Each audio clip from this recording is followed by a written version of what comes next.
What's up, guys? Chemist here from Meanwhile in Man Cave. We take a look at all things pop culture, games, toys, or anything we think is cool. And sticking with our theme for this month of October of looking at a plethora of creepy collectibles, we're going to be looking at the Sideshow original Court of the Dead Demithyle figure in 1/6 scale. If you've been watching our videos for any amount of time, we've done some other 3-0 figures over the years, particularly the G.I. Joe line, which I actually like quite a bit, especially with their articulation. Sideshow's dark fantasy mythology of Court of the Dead is based on the character of Death, who has been enslaved by the forces of heaven and hell to harvest the souls of mortals to fuel their endless war. Death, seeking a more fulfilling purpose, seeks to put an end to this infinite war between heaven and hell and help the plight of the mere mortals caught in the middle. Seeking for some way to end this war, he creates a council of powerful creatures that make up the Court of the Dead. This council is made up of 3 factions: bone, flesh, and spirit. Each faction with its own characteristics, leaders, and ambitions. The court may have been created to end the war, but it also has to combat the lies, betrayals, and ill intent of some of its own members. This inner conflict leads to a rich mythology for Sideshow toys to build upon. Demithyle, the figure that we're looking at today, is a Reaper General in the Bone faction. So let's take a look at him right now. Starting off here, looking at this box, this is a humongous box here, like coming in at about 19 inches high. It's about a little over 9 inches wide. As you see in the back here, these are 12-inch figures from G.I. Joe. Those are dwarfed by this box. Great artwork on the front here of Demithyle himself leading his horde of, like skeleton creatures here. Side of the box, just kind of the title of the character. And I don't know if this is artwork or a preview of the character on the back, but it does look pretty cool. So, on the side here, Court of the Dead symbol it looks like on here, or maybe the Bone Legion, I'm not really sure, and a certificate of authenticity here at the top. Well, let's stop wasting time on this box and get Demithyle out of this cardboard prison. Okay, a brief preview of the first layer of this figure. This thing is just massive. Not a lot of extra accessories in this first feature. It's just the figure itself. Boy, this thing is huge. Next layer, it looks like we have a large cape. Looks like there's a chain up there. It's kind of hard to see. We'll get a closer look in a moment. And in the final layer, got his weaponry. You got 5 extra hands, this massive sword, and this big old sickle up here. Really cool. Let's get a closer look. Okay, now checking out the sword. This thing is huge. It's about 13 inches long. Let's get a better look at the details. Really nice detail on that hilt.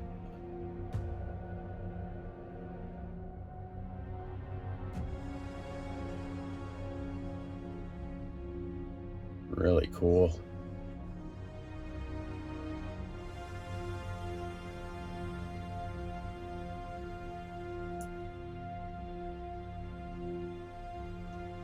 Hard to stay focused on it here, but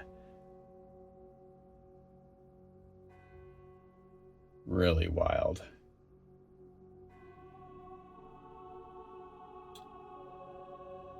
But overall, a really cool weapon. And here's the sickle. This thing is huge as well. Measures in about 19 inches in length.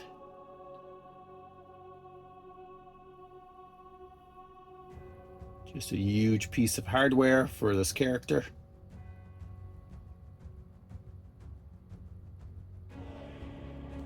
And here it is, the figure itself, before we get any of its accessories on. This thing is massive. All these arms. Costume looks really cool here. It looks like there's wires actually in this cloak-like thing, and look at it underneath, hidden underneath all this, is this really cool, like, leg armor. Look at that. Really wild.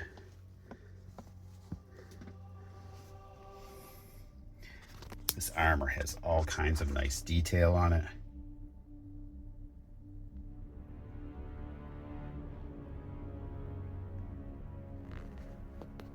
Really, really nicely done.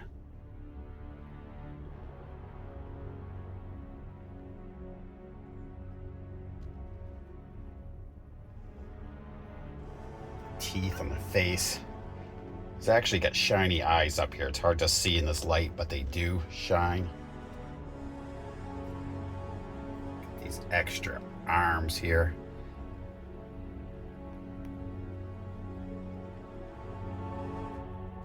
Two of them here. Here's the massive hand. Obviously that one gripping hand, the larger one's going to go on there. And then the others must clip onto the smaller hands. Or the smaller arms, I should say. He's got chains hanging off of him here.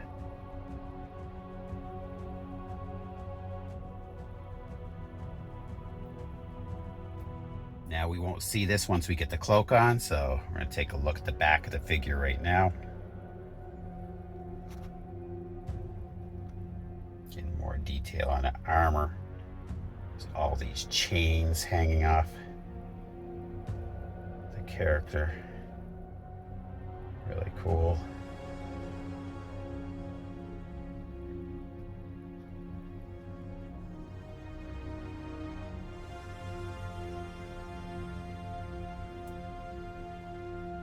Really, really cool design.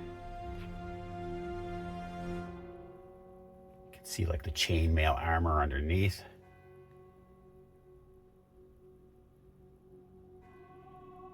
Okay. Starting off with this guy's articulation, let's start off with his head. You've got your left and your right motion here. You can also tilt the head as well. Forward, quite a range. And back a little bit. Now he has an armor piece in back of his neck that kind of restricts his backwards motion here. Now at the many different arms he has, there's your lateral movement for that one. The other arm has some lateral movement as well. And you have this little hand right here. Does bend at the elbow, as well as extend.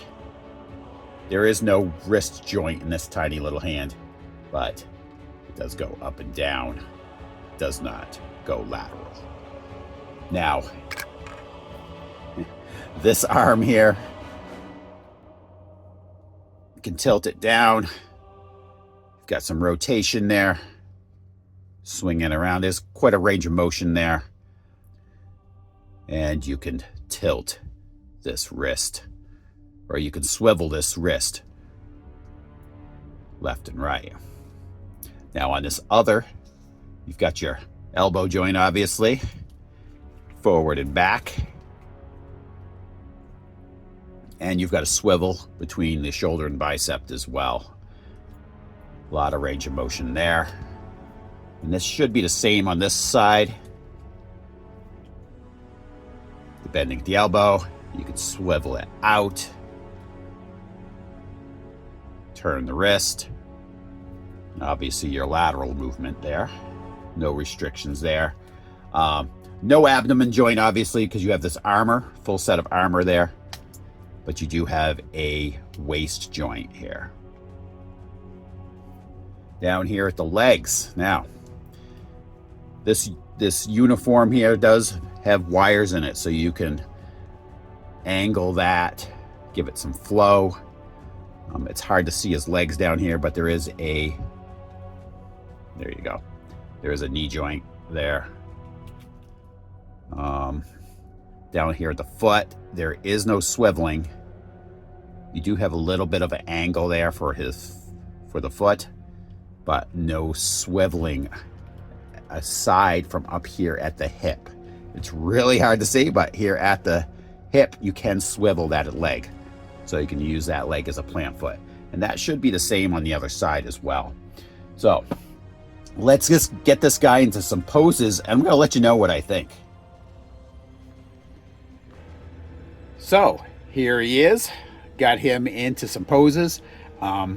I really found it easy to pose this figure. There was lots and lots of variety to get him in, which I was really surprised because the complicated nature of his design with the multiple arms and everything. And I felt they did a really good job engineering him to be able to, you know, hold his weapons and everything and it not feeling awkward. The most awkward thing, I think, was actually putting his cloak on. Putting the cloak on seemed to be quite a challenge, getting it tucked up underneath that armor and everything. That was kind of a challenge, but once I got it on, it was fine. And the only other gripe I would say is the hands come off a little bit easier than I would have liked, you know, as far as when I was getting imposed. But it wasn't too bad. It was just a small gripe in there. But just the detail on this figure alone is just absolutely awesome. From that sword, all the detail on the hilt, really, really cool. And the small details in his armor, like up underneath that cloak, underneath down on his legs, that leg armor. I mean, there's all kinds of details in there that most of the time you're not even gonna see. There's even detail on the ends of each of those chains. There's like skulls and things on the chains. The armor itself on his shoulder pads is like, you know, it's almost depicting like a story on his armor. Really, really cool. And even on the back of the armor, which you'll never see on here because I'll have the cloak on him, you know, you've got where his spine's going up and all that. That looked really cool. You've got the wires in the lower part of his cloak to be able to make that flow in a more natural way. Really wild. Like I said, very, very, very satisfied with this figure. And I don't even feel you have to be a fan of Court of the Dead that'll like this figure. If you're just a creature feature fan in general, this will do it for you. I mean, this guy is basically the Grim Reaper, so you know he'll go well if you have like a monster theme in one of your displays. Really wild on that. So I really don't have any complaints about this figure. And this is 3-0's first foray into Court of the Dead, I believe. I believe the other Court of the Dead figures are by T-Bleak. 3-0 might have one other one out, if I'm not mistaken. Before tackling this figure, I had no familiarity with Court of the Dead, but 3-0 has definitely hooked me at this point. So I will definitely be looking into getting some more of these type of figures if they come out with them. Hey, I also want to give a shout out to a couple of my more loyal viewers out there. Ecto Eric, thanks for watching out there and all the comments. And Kathy17, who's been on our channel since the very beginning. So shout out to you guys. Very much appreciate you guys. If you can, others out there, if this is your first time coming on, please give us a like and subscribe. It does help others find our videos. And come back every Tuesday at 9 a.m. for a brand new episode of Meanwhile in the Man Cave. Happy collecting and have a happy Halloween this month of October.